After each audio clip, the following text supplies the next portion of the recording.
नमस्कार दोस्तों, स्वागत है एक और नए वीडियो में। आज हम बात करेंगे बाबा साहब अम्बेडकर के राइटिंग एंड स्पीच के वॉल्यूम 8 से। इसका वही रेफरेंस है जहाँ पर एक अंश दिया है मनवंतर का सिद्धांत। तो चलिए इसके बारे में हम कुछ जानते हैं।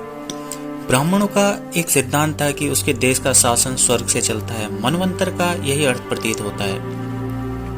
मनवंतर का आशय देश की राजनीतिक सत्ता से है। इसके पीछे यह विश्वास है कि निश्चित अवधि के लिए सत्ता एक निगम को सौंप दी जाती है। इस समूह में एक मनु होता है, सप्तऋषि और एक इंद्र होता है, जो स्वर्ग में अपने आसनों से प्रजा से पूछे बिना अथवा इच्छा जाने बिना शासन सूत्र चलाता है।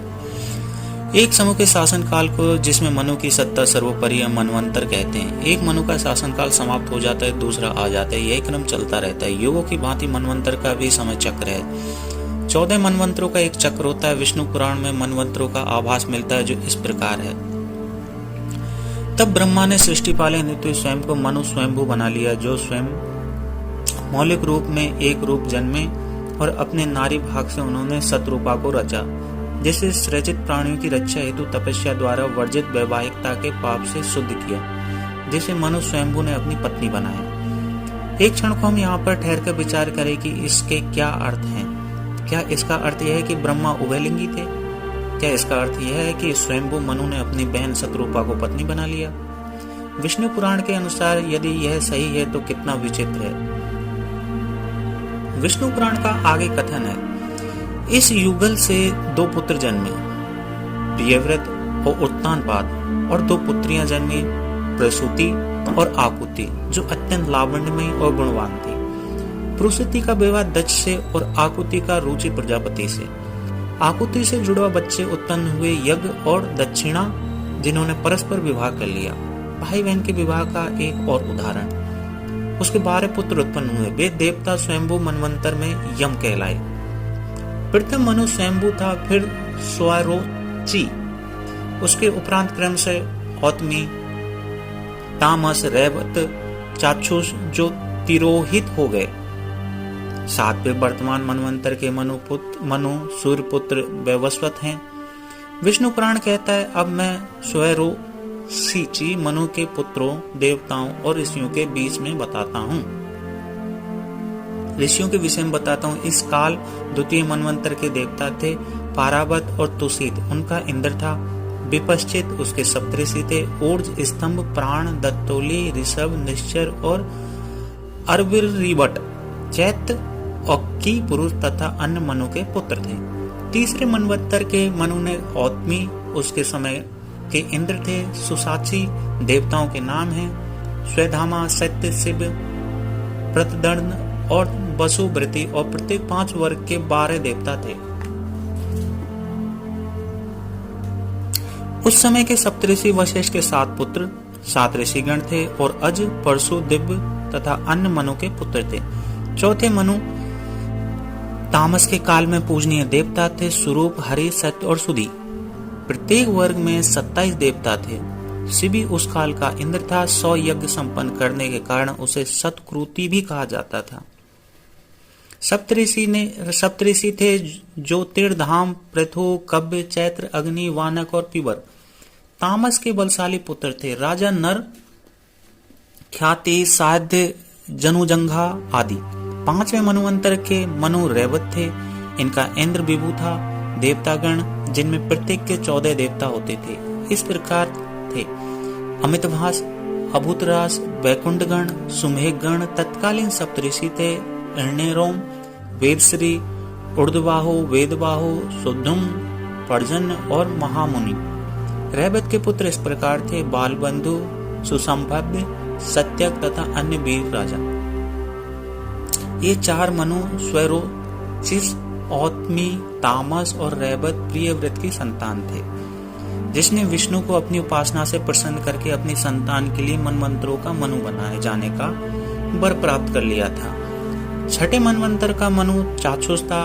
उसका इंद्र मनुजब था।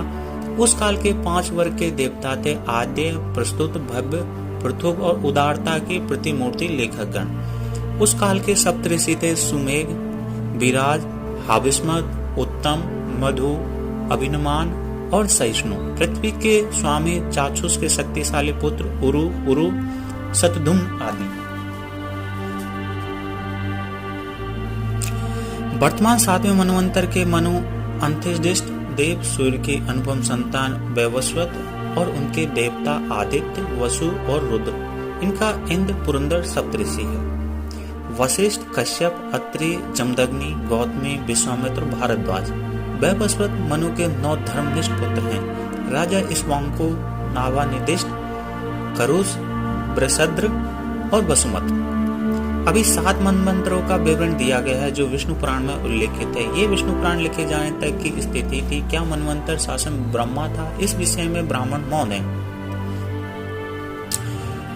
परंतु विष्णु पुराण के लेखक को पता है कि 7 मनवंतर अभी और आने। इसका विवरण इस प्रकार है। विश्वकर्मा की पुत्री संज्ञा सूर्य की पुत्री थी। उसकी 3 संतानें हुई। मनु अर्थात वैवस्वत, यम और यमी अर्थात यमुना। अपने पति का तेज झेलने में असमर्थ संज्ञा ने उसे छाया दे दी थी और स्वयं उपासना के लिए वनों में चली गई। सूर्य ने छाया को अपनी पत्नी संज्ञा जानकर उससे 3 संतान और उत्पन्न की। शनिचर अर्थात शनि, मनु, सावर्णी और पुत्री साप्ती, साप्ती नदी। छाया को एक बार यम पर क्रोध आ गया। उसने उसे शाप दिया। साथ ही उसने यम को और सूर्य को भी यह बता दिया कि यह वास्तविक संज्ञा नहीं है। छाया के यह बताने पर उसकी पत्नी जंगलों में चली गई और सूर्य ने अपनी दिव्य दृष्टि से देखा कि घोड़ी रूप में तपस्यारत है। सूर्य ने घोड़े के रूप में पुनर्जन्म ले लिया था और अश्विनी रूपनी अपनी पत्नी के पास पहुंच गया और उसने 3 अन्य संतानें उत्पन्न की। 2 अश्विन और रेवती। फिर संज्ञा को घर ले आया। विश्वकर्मा ने सूर्य की गहनता कम करने और उसकी दीप्ति घटाने के उद्देश्य से अपनी चक्री पर चढ़ाया और उसे घिसकर 8वां भाग कर दिया, क्योंकि इससे अधिक अविभाज्य था। जो दैवी वैष्णवभव्यता सूर्य में थी वह विश्वकर्मा के घिसने से धरती पर गिरी। शिल्पकार अर्थात विश्वकर्मा ने विष्णु का चक्र, शिव का त्रिशूल, कुबेर का शस्त्र और कार्तिकेय का वेलू बनाया और अन्य देवों के शस्त्रों का निर्माण किया। विश्वकर्मा ने इसका सबका निर्माण सूर्य के तेजमय किरणों से किया। छाया का पुत्र जो मनु कहलाता है उसी वर्ण का होने के कारण उसका दूसरा नाम सावर्णी पड़ा, जैसा कि उसके बड़े भाई मनु वैवस्वत का था। वह 8वें मनवंतर का मनु है। अब मैं उनका विवरण निम्न दातों के साथ देता हूँ। जिस काल में सावर्णी मनु बनेंगे उनके देवतागण होंगे सुतम, अभिताभ, भास और मुख्य तथा प्रत्येक के 21 देवगण होंगे तथा सप्तऋषि इस प्रकार होंगे: दीप्तिमत, गालव, राम, कृप और द्रोणी। मेरा पुत्र व्यास छठा और ऋषि श्रृंग 7वां ऋषि होगा। इस युग का इंद्र बलि होगा। विरोचन का निष्पाप पुत्र विष्णु की कृपा से पाताल का राजा बनेगा। सावर्णी की संतानें होंगी विराज, अवरिवाज, निर्मोह आदि। 9वें मनु दक्ष सावर्णी होंगे। उस समय के 3 प्रकार के देव होंगे: घारस, मारीची, गर्भ और सुधर्मा। प्रत्येक वर्ग में 12 देव होंगे और उनका प्रमुख इंद्र होगा। अद्भुत, सबन, ध्रुतिमत, भव्य, वसु, मेधातिथि, ज्योतिष्मान और सत्य ये सप्तऋषि होंगे। घृतिकेतु, दीप्तकेतु, पंचहस्त, निर्भय, पृथुसर्व आदि मनु के पुत्र होंगे। तो यहाँ पर दोस्तों इसके बारे में यहीं तक। अगले वीडियो में मिलते हैं। तब तक के लिए धन्यवाद। वीडियो आप कैसा लगा हमें कमेंट्स करके जरूर बताएं।